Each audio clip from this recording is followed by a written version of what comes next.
Bonjour à tous et bienvenue sur ce nouveau test. Aujourd'hui, on va parler d'une marque bien connue, surtout sur la boutique puisqu'elle est dispo dessus. On va pouvoir parler des TRN Xianyu. Donc vous avez la boîte ici. Les TRN Xianyu reprennent en fait tout simplement la base de ce qu'on avait sur les Céleste Gumiho et intègrent aussi ce nouveau type de driver. Les drivers SPD, en fait c'est des espèces de semi-planaires. Donc c'est entre un planaire et un driver dynamique, le tout étant d'être plus performant qu'un driver dynamique, mais en ayant en plus de ça l'avantage d'avoir tout ce qui est planaire sans que ce soit en planaire. Donc c'est un mélange des deux, et le tout à un faible prix. On avait déjà le Gumiho qui était assez cher, mais avec un packaging assez complet. Ici, sur ce TRN Xianyu, on est en dessous de 50€, donc ça c'est une bonne chose. Vous l'avez donc à 43€ si je dis pas de bêtises sur le site, et vous avez bien évidemment les moins 10% avec le code en dessous, donc n'hésitez pas. Et ce qui fait que, bah voilà, vendu en France tout ça, mais ce qui fait qu'à moins de 50€, on a du semi-planaire et de façon tout à fait raisonnable. C'est une nouvelle génération de drivers qui arrive et qui est vraiment intéressant. J'en ai déjà parlé dans les Gumiho, ici vous aurez globalement à peu près la même chose, mais avec des petites différences. Ce qui est appréciable sur les Gumiho, c'est surtout qu'on a les nouveaux embouts TRNT qui sont intégrés dans le packaging. Donc vous avez une paire en version M et qui est vraiment bien. Ça apporte vraiment une plus-value et le test est basé sur ces embouts-là. Et justement, on va pouvoir aller un petit peu dans le vif du sujet. Donc si vous êtes intéressé, n'hésitez pas, vous avez le lien dans la description. Et surtout, n'hésitez pas à liker, partager et vous abonner comme d'habitude, ça fait toujours plaisir. C'est ce qui fait grandir la chaîne, c'est ce qui fait grandir la boutique aussi. Et justement, on va pouvoir se lancer pour parler de ce produit.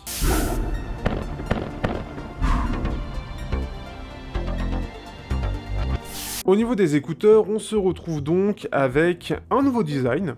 On est sur quelque chose qui reste quand même globalement assez classique dans l'idée, puisqu'on va avoir un corps donc en résine comme d'habitude, une faceplate qui elle va avoir une surface en métal, avec cette espèce de côté nid d'abeille qui est présent, et d'ailleurs c'est plus basé sur le dos d'une tortue, hein. C'est leur tortue noire, donc de pareil, la littérature chinoise, tout ça, la fantaisie chinoise, avec le modèle et le nom de driver. On va avoir vraiment ce côté très classique, donc ça change radicalement par exemple au Gumiho. On est beaucoup plus sur ce côté classique, mais quand même un renouvellement, et on a quand même un design qui est un peu plus recherché. Ça fait d'ailleurs penser, et je pense que c'est un peu l'idée, au TRN, forcément j'ai plus le nom, au TRN Kirin, qui pareil va dans ce nouveau truc où ce n'est plus des numéros, mais c'est un réel nom qu'il y a derrière. Donc ici, on est sur cette idée-là, donc un peu dans la lignée des Kirin, avec ce côté semi-planaire. On est sur quelque chose de classique mais toujours très confortable. On est sur un câble pareil assez classique, donc ça ne change pas réellement. Là-dessus et sur le site vous avez le droit micro ou sans micro au choix. Vous avez quand même un scratch pour les ranger facilement, sachant que ça reste un câble assez fin, assez basique, ce qui fait que ça peut s'en mêler assez vite. Donc le fait qu'il y ait le scratch est plutôt une bonne idée. Donc ça c'est le côté assez classique de la chose. Au niveau des embouts, on se retrouve avec différents embouts. Soit on a les classiques de chez TRN, soit on va avoir une paire d'embouts en version M, donc des TRNT, en version noire. Donc ces nouveaux embouts, ce sont des embouts de meilleure qualité, et ce qui fait que le fait d'en avoir inclus sur des intras aussi peu chers est vraiment intéressant. Sur les MT3, c'était pas forcément adapté, je trouve que c'était plus le côté coup de com' qu'il y avait par rapport à MT3, mais que je trouvais assez moyen. Ici, ils ont clairement leur place, et on le verra notamment sur la partie sonore. Il faut savoir que en gros, ça permet d'avoir un peu plus de basse, mais un peu plus de basse, des aigus un peu plus doux, des pics un peu lissés, et surtout un confort bien meilleur. Alors par contre, le truc c'est que en version M, ça correspond un peu à une version S d'embout classique. Donc pour certains, il est possible que ça ne rentre pas, que ce soit trop petit, et dans ce cas-là, il faut prendre les L en général, mais c'est pas inclus dans le packaging, il faut les acheter à part. Sur la boutique, vous avez aussi les versions M, mais je verrai plus tard pour prendre justement des versions L, qui seront plus adaptées pour le côté moyen. Perso, ça passe, mais c'est vrai que c'est un petit peu limite. Sur certains intras, ça le refait pas forcément, donc à voir, mais ils sont vraiment confortables, on est vraiment sur une paire d'écouteurs, enfin d'embouts, qui est haut de gamme, sur quelque chose d'assez petit en prix, ça a quand même une aide en termes de gestion sonore, de qualité sonore.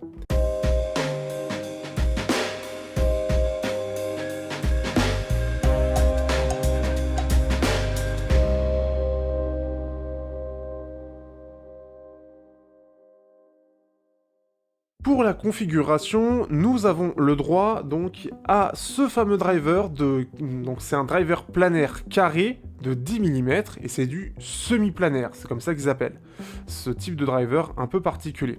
Quand on parle de semi-planaire, en gros, l'idée, c'est de reprendre une partie du concept des drivers planaires, avec ce côté aimant qui va être tout le long, sur un driver carré, mais en fait, c'est pas exactement du planaire, ça n'a pas la même qualité, c'est un peu plus basique, ça permet d'avoir quand même un mélange entre le rapport qualité-prix d'un driver dynamique, puisqu'on peut en avoir des très peu chers, et l'amplitude d'un driver planaire.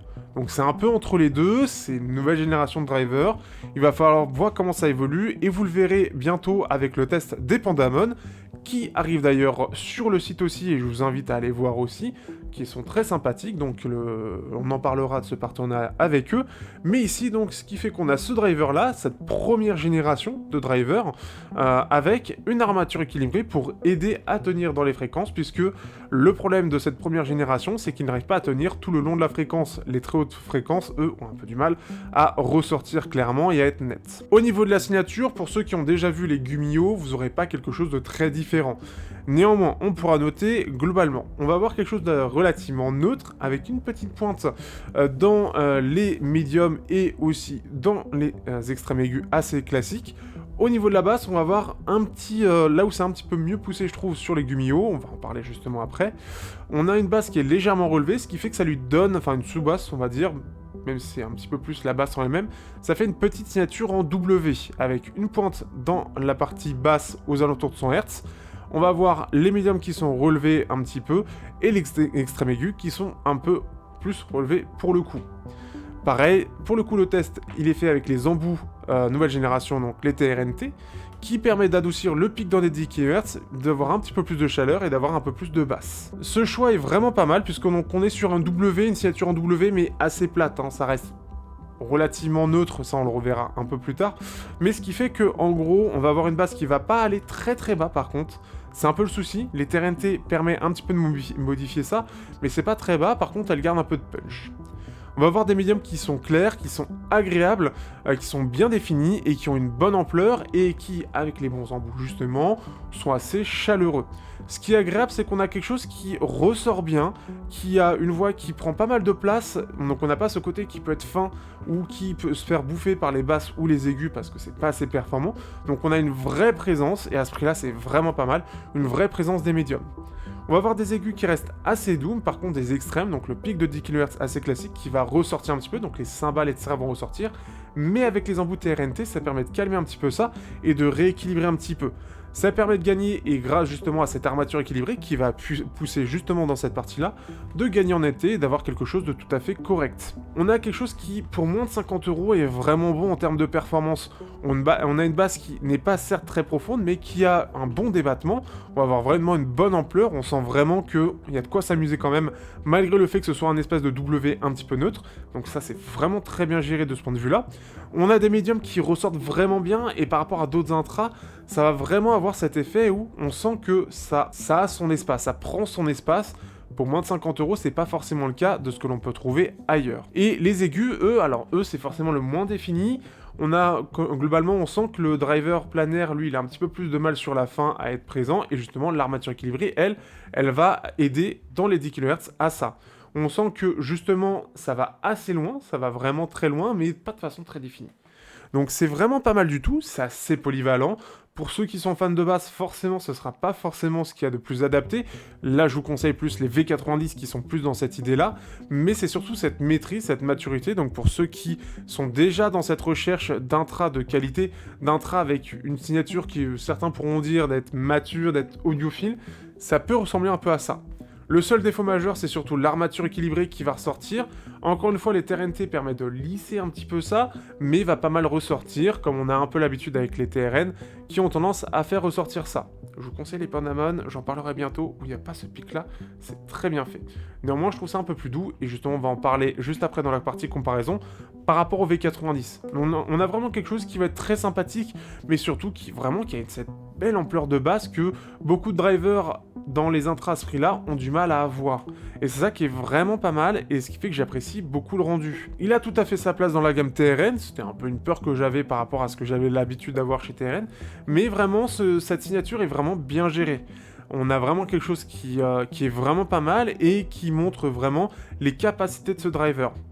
Ce qui fait que globalement, on peut l'utiliser pour de l'électro, on peut l'utiliser pour du métal, on peut surtout l'utiliser beaucoup plus pour des styles un peu plus calmes, notamment de la dub, donc vous avez la playlist dans la description de la dub, alors entre autres dubstep, non, oui et non, parce que c'est plus de l'électro, mais je sais plus comment c'est, dub hybride je crois, que j'écoute surtout, donc de la dub hybride, vous avez le lien dans la description, de l'ambiance, du chill, ce genre de choses où c'est assez calme, c'est assez doux, c'est vraiment pas mal pour ça. Et justement, pour donner un peu plus de concret à cette signature et en face voir ce qu'il y a, on va voir ce que donnent ces intras face à la concurrence. Petite parenthèse pour finir, au niveau de l'isolation, on est sur quelque chose qui est tout à fait correct, qui maîtrise tout à fait son sujet, on est sur ce qui est classique, c'est-à-dire que ça isole plutôt bien, sans être incroyable, c'est pas dans les meilleurs, mais c'est dans les bons élèves que l'on peut voir aux alentours de 50 €. Donc c'est vraiment bien, encore une fois.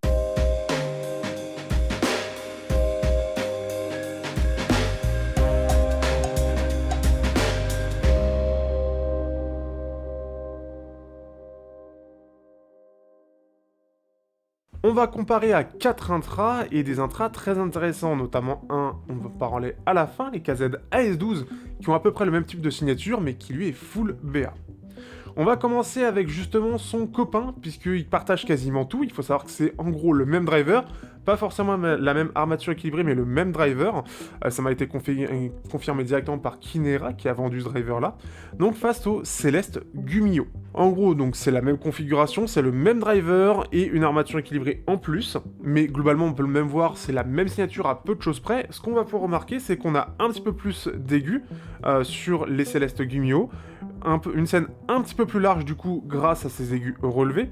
Par contre ça fait un peu moins naturel, ça fait un peu plus froid je trouve, et on a une sous-basse qui est un peu plus prononcée, donc en gros on a des extrêmes qui sont un peu mieux. Je trouve que justement sur les Gumio, la sous-basse ressort mieux, là où on sent qu'elle est un petit peu plus coupée du côté de TRN, et ce qui est un petit peu dommage, surtout vu la qualité de la basse, ce qui les rend un petit peu moins fun.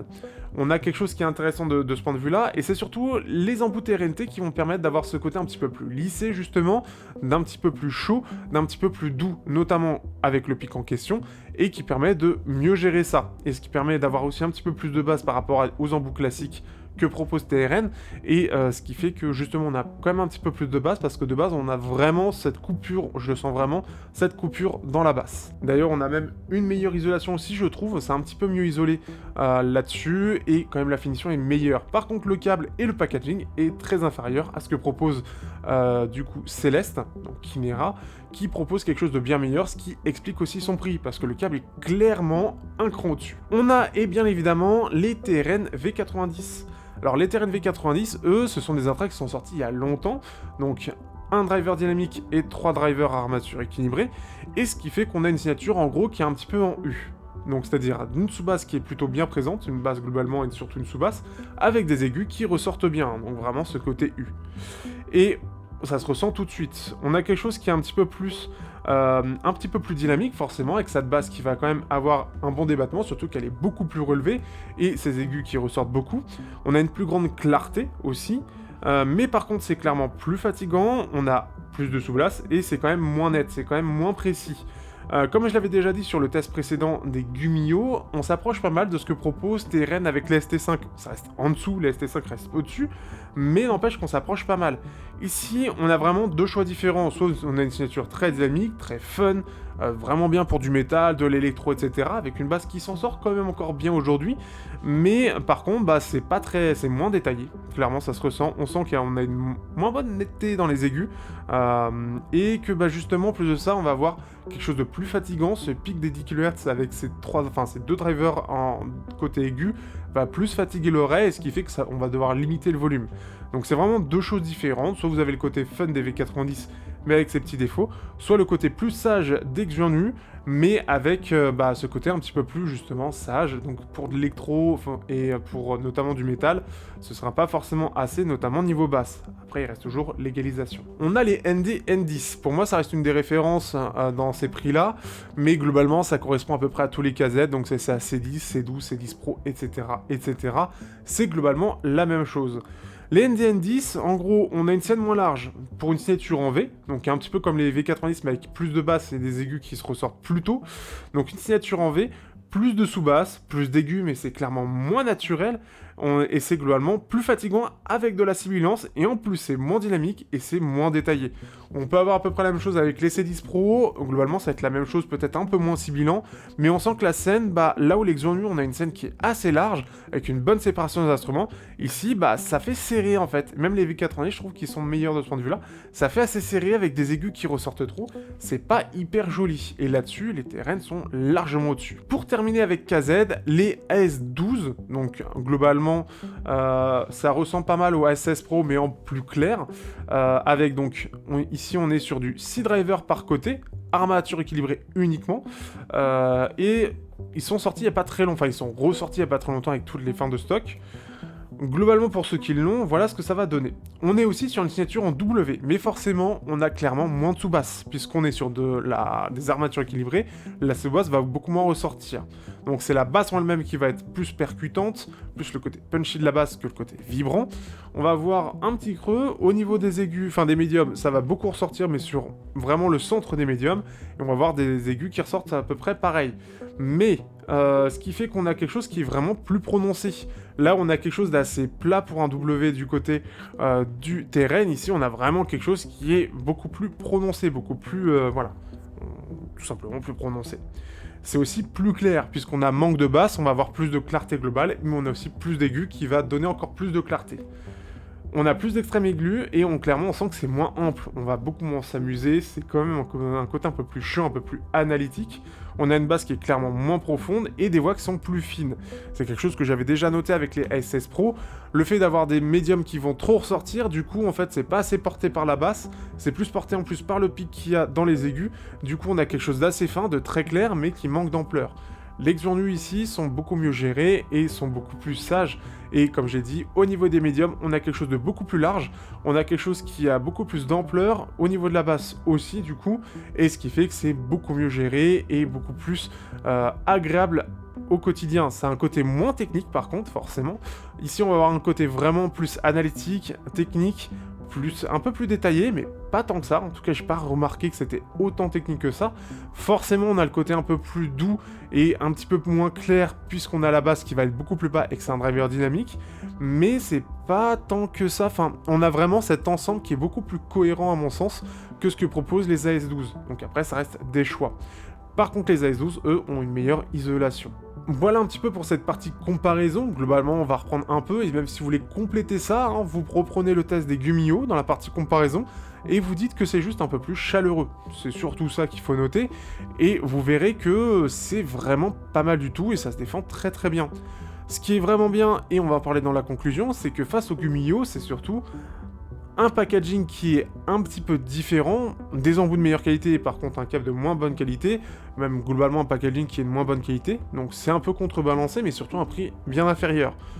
Et justement on va pouvoir conclure avec cet ensemble là et voir si, est-ce que c'est pour vous ou pas.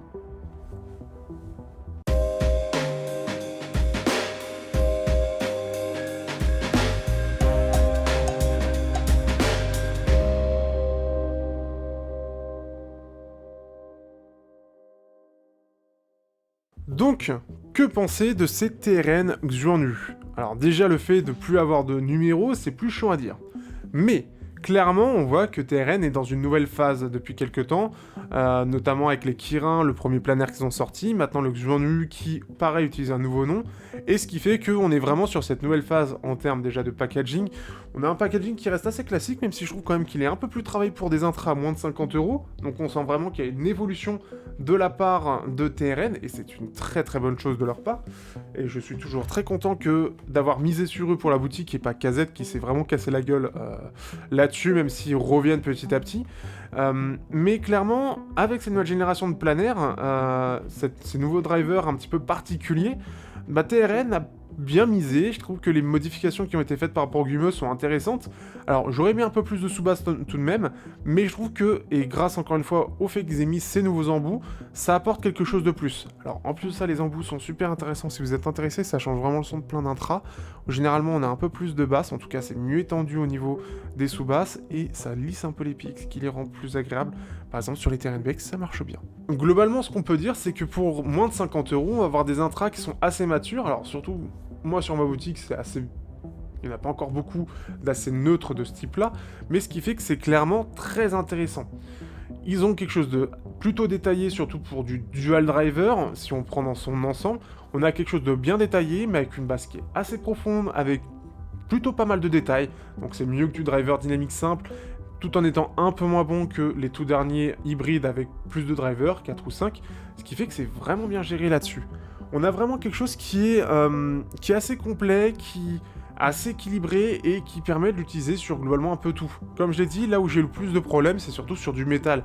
Ça peut manquer un peu de basse, surtout sur ceux-là où on a la sous-basse qui manque un petit peu, donc pour accompagner les guitares, et bah parfois on a un petit peu trop d'aigus du à ce pic-là. Donc c'est vraiment les petites choses, mais je trouve qu'il se défend vraiment bien et qui a tout à fait sa place dans le marché. Et surtout, ce qui est bien, c'est que c'est en dessous de 50€. Là où les Guimio ont ce côté un peu packaging, un petit peu plus complet, un petit peu plus, voilà, on a ce petit marque-mâche en métal, on a ce design assez particulier, on a cette identité très forte, mais ça a un coût. Et surtout, avec la petite pochette en plus, avec le câble en plus. Ça donne un ensemble cohérent qui est vraiment pas mal et plutôt premium. TRN mise surtout sur les intras eux-mêmes, donc après c'est plus de chercher un câble en plus. Après vous prenez le câble en plus, du coup vous retrouvez à peu près les mêmes prix que le Guimio, et il manque juste la pochette, donc même ça. Donc après c'est des choix qui sont faits.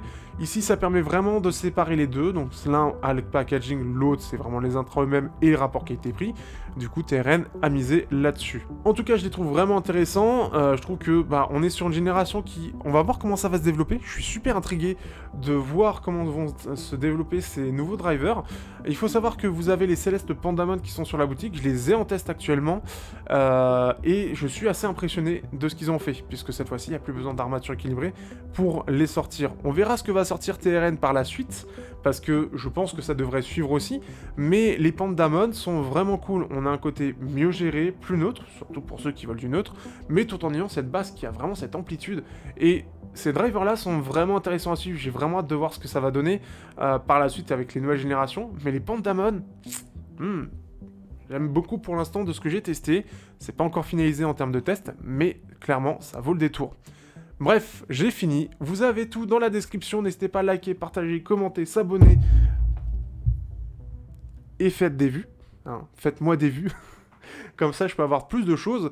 Et on continuera avec les Tinifis C2 pour le prochain test normalement, qui eux sont plus dans le côté neutre. Et j'essaierai de recomparer justement avec notamment les Pandamon. Je les mettrai dedans. Et peut-être cela, je verrai. Je vous dirai tout ça. Et sur ce, à bientôt pour de prochains tests sur Teknoid.